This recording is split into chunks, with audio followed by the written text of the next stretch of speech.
माझ्या मोबाईलमध्ये येतोय ना तुमचा मोबाईल. सर्व यंत्रणाची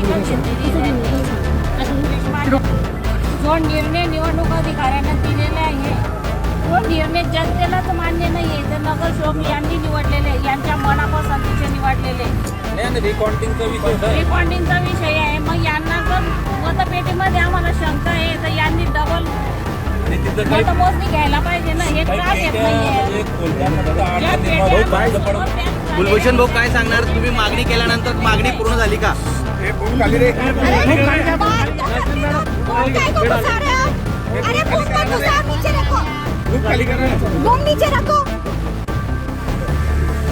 काय सांगणार आपण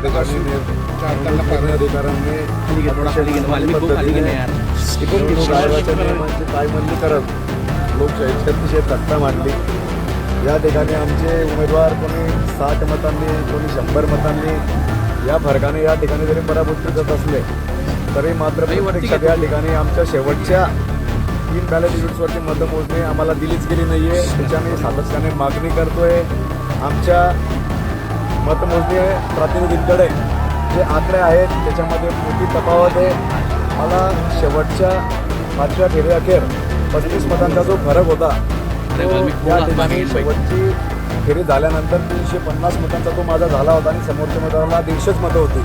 म्हणजे माझं विजयाचं गणित जवळपास 200 मतांनी हे पक्क होतं. त्यामध्ये बॅलेट जे पोस्टल मतदान होतं ते पोस्टल मतदान देखील मला 25 मतं होती आणि समोरच्या मतदाराला फक्त 1 मत होतं. असं सर्वांची गणितं जर केली तर माझ्या विजयाचे गणित आणि माझ्या मतांचे गणित हे पक्के असताना त्या ठिकाणी मात्र फेरमतमोजणी करू दिली गेली नाही. आम्हाला आमचे शेवटच्या 2 फेऱ्यांचे निकाल देखील दिले नाही. आम्ही त्या ठिकाणी सातत्याने मागणी करत होतो की आम्हाला आमचे शेवटच्या 2 फेऱ्यांचे निकाल द्या, शेवटच्या 2 फेऱ्यांचे आकडे द्या. परंतु त्यांनी त्या ठिकाणी अर्ज तुमचा मुदतीत मिळाला नाही हे कारण दिलं. परंतु प्रत्यक्षात त्या ठिकाणी मतमोजणी पूर्ण झालेली नव्हती, निकाल जाहीर झालेले नव्हते, टपाली मतमोजणी झालेली नव्हती, शेवटच्या फेरीची मतमोजणी झालेली नव्हती.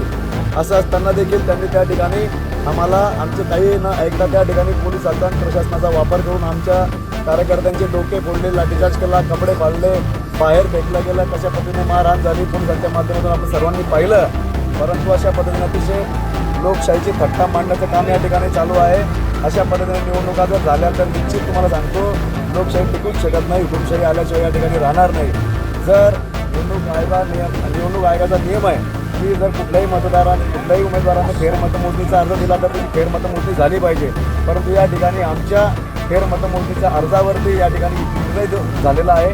त्यांनी आमची फेरमतमोजणीची जी या ठिकाणची आमची कैफियत होती किंवा आमची जो अर्ज होता, आमची तक्रार होती ती यांनी या ठिकाणी ती फेटाळली आणि आमची फेरमतमोजणी या ठिकाणी घेतलेली नाही आणि आम्हाला शेवटच्या 2 फेऱ्यांचे आकडे देखील या ठिकाणी त्यांनी दिले नाही आणि समोरच्या उमेदवाराला 130-132 मतांनी आणि दुसऱ्या उमेदवाराला 60 मतांनी त्यांनी या ठिकाणी विजय घोषित केलेला आहे. पुढचं पाऊल काय असेल?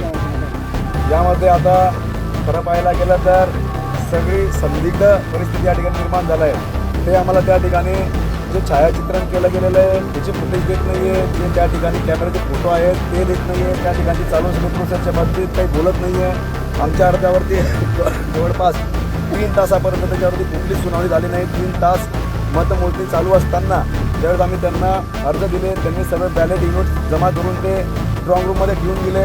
आम्ही सातत्याने मागणी करत होतो की स्ट्रॉंग रूमच्या बाहेर काढा, फेरमतमोजणी घ्या, टपाली मतमोजणी घ्या, परंतु त्यांनी कुठलीच प्रक्रिया पूर्ण केली नाही आणि शेवटी आता अशा पद्धतीने त्यांनी आता तो निकाल जाहीर केला आहे. या संदर्भात आम्ही सर्व त्या ठिकाणी लेखी पुरावे, लेखी अर्ज आम्ही केलेले आहेत. त्याचे आम्ही त्यांच्याकडून आता रिसिप्ट घेऊन पुढील दाद मागण्यासाठी आम्ही आता या ठिकाणी जे कुठलं याचं अपिली प्राधिकरण असेल त्यामध्ये जाऊन या ठिकाणी न्याय मागणार. आपल्याला समर्थन माध्यमातून मी त्यांना त्या ठिकाणी सातत्याने सांगत होतो की साहेब आम्हाला तुम्ही जी दंडेलशाही करताय, जे आम्हाला तुम्ही आमच्यावरती जो प्रशासनाचा बळ वापरत आहे, या ठिकाणी सर्व आपण पत्रकार बांधव उपस्थित होतात. त्या ठिकाणी त्यांना त्यांची मनमानी करून घ्यायची होती म्हणून आपल्या पत्रकार बांधवांना देखील त्यांनी त्या ठिकाणी बाहेर काढलं. मी सातत्याने सांगत होतो की पत्रकार आणि मीडिया हे लोकशाहीचा 4था स्तंभ आहे. ते खरी बाजू मांडतील, त्यांना तुम्ही मध्ये राहू द्या. जे आपण काही करत आहात ते त्यांना पाहू द्या, जनतेला पण दाखवू द्या. परंतु त्यांनी आपल्या सगळ्या प्रतिनिधींना देखील बाहेर हाकललं. कारण त्याच्या मागचं हे होतं की त्यांना त्यांच्या मनमानी कारभार करायचा होता आणि त्यांना त्यांच्या पद्धतीने निकाल लावून घ्यायचा होता. त्यांना सातत्याने सत्ताधाऱ्यांचे, अनेक लोकांचे, अनेक मंत्र्यांचे सातत्याने फोन येत होते. ते शेवटपर्यंत निरुत्तर राहिले. शेवटपर्यंत त्यांनी आमच्या कुठल्याही प्रश्नावर उत्तर दिलं नाही. पोलिसांवर कोणाचा दबाव वाटला? मी सांगतोच आहे ना, जर सगळे पत्रकार आपण मीडिया त्या ठिकाणी जर कधी सगळं चित्रण करत होते तर त्यांना त्या ठिकाणी खरी बाजू ही लोकांपर्यंत गेली असती आणि जो विजयी उमेदवार आहे म्हणजे आमच्या सर्व विजयी उमेदवारांना त्यांना त्या ठिकाणी विजय घोषित करावं लागलं असतं. परंतु आपण पाहिलं तर सकाळपासूनच कशा पद्धतीने प्रभाग क्रमांक 8 आणि प्रभाग क्रमांक 10ची निवडणूक ही कशा पद्धतीने किंवा मतमोजणी कशा पद्धतीने लांबवली गेली, कशा पद्धतीने निकाल दिला गेला नाही. आपण पाहिलं तर सर्वात उशिरा प्रभाग क्रमांक 8 आणि प्रभाग क्रमांक 10चे त्या ठिकाणी निकाल लावण्यात आलेले आहे. पूर्ण शहराच्या नंतर 2 प्रभागाचे निकाल लावल्याच्या मागचं कारण काय? तुम्ही जे फेरमधील नोटीससाठी अर्ज केला होता त्या अर्जात आपली मागणी कशाच्या आधारावर? आमची मागणी ज्या वेळेस मतमोजणी चालू होती त्यावेळेस आम्हाला प्रशासनाच्या वतीने ज्या आमच्या 3 बॅलेट युनिट्सवरती आम्हाला शंका होती त्या 3 बॅलेट युनिट्सवरती आम्ही त्या ठिकाणी हरकत घेतली आणि फेरमोजणीची आम्ही त्या ठिकाणी मागणी केली. तेव्हा आम्हाला सांगण्यात आलं की पूर्ण बॅलेट युनिटची मोजणी झाल्याशिवाय फेरमोजणी होऊ शकत नाही असं कारण देण्यात आलं आणि त्या मोजणी केली नाही आणि त्यांनी सर्व बॅलेट युनिट्स जमा करून घेतल्या. नंतर आम्ही अर्ज केल्यानंतर सांगितण्यात आलं की तुम्ही तेव्हाच हरकत घ्यायला पाहिजे होती. म्हणजे अशा पद्धतीने आमची त्या ठिकाणी दिशाभूल केली. आमच्या लोकांनी वेळेत अर्ज दिलेले असताना देखील त्या ठिकाणी त्यांनी आमच्या कुठल्याही लोकांचं ऐकून घेतलं नाही, प्रतिनिधींचं ऐकून घेतलं नाही आणि शेवटी आता एक कारण दिलं आहे की तुम्ही फेरमतमोजणीचा जो त्या ठिकाणी अर्ज दिला तो मोजणी झाल्यानंतर दिला. अशा पद्धतीने संदिग्ध आणि सगळे संभ्रम निर्माण करणारे त्या ठिकाणी त्यांनी उत्तर आम्हाला त्या ठिकाणी दिली.